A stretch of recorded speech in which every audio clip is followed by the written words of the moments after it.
Hi! Welcome back to my channel. So, ఈరోజైతే మా విజ్జు చిట్టి బొండాలు చేస్తా అని చెప్పాడు. నేను చేస్తా అని చెప్తే, లేదు నేనే చేస్తా ఈరోజు అని చెప్పేసి అన్నాడనమాట. నేను కూడా సరే అన్నాను. ఎందుకంటే మనకు రెస్ట్ దొరుకుతుంటే మనం వద్దని అనం కదా! సో, అందుకే తను చేస్తుంటే నేను వీడియో తీసుకుంటున్నానని చూసి నవ్వుతున్నాడు. ఇలా కలపాలి అని చెప్తున్నాడనమాట. తనంత స్పీడ్‌గా అయితే మనం కలపలేం కదండీ! సో, నేనైతే చూస్తున్నాను. తర్వాత పిండిలో మాత్రం నేనే నాకేమేం కావాలో కలుపుకున్నాననమాట. ఆనియన్స్, పచ్చిమిర్చి, కొంచెం బేకింగ్ సోడా అండ్ కొంచెం ఉప్పు అండ్ ఇంకా కొంచెం జీలకర్ర వేసుకుంటే కూడా బాగుంటుంది. జీలకర్ర కూడా కలిపాను. ఇవన్నీ కలిపి మంచిగా ఇంత కన్సిస్టెన్సీ వచ్చేంత వరకు మంచిగా కలుపుకోవాలి.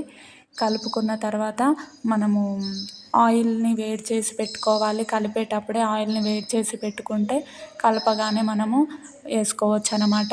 సో, ఇలా కలిపేసరికి మనకైతే ఆయిల్ రెడీగా వేడైపోయిందనమాట. సో, విజ్జు ఉండి నేనే వేస్తాను అని చెప్పేసి అని మళ్ళీ వచ్చి తనే వేస్తున్నాడు. ఇలా చిన్న చిన్నగా వేసుకుంటే బాగుంటుంది.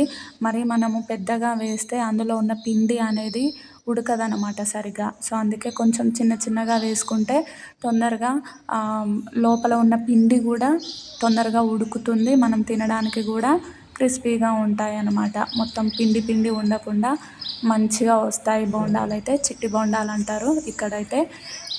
సో, ఇలా బ్రౌన్ కలర్ వచ్చేంత వరకు మీడియం ఫ్లేమ్లో పెట్టుకొని మనమైతే డీప్ ఫ్రై చేసుకోవాలి.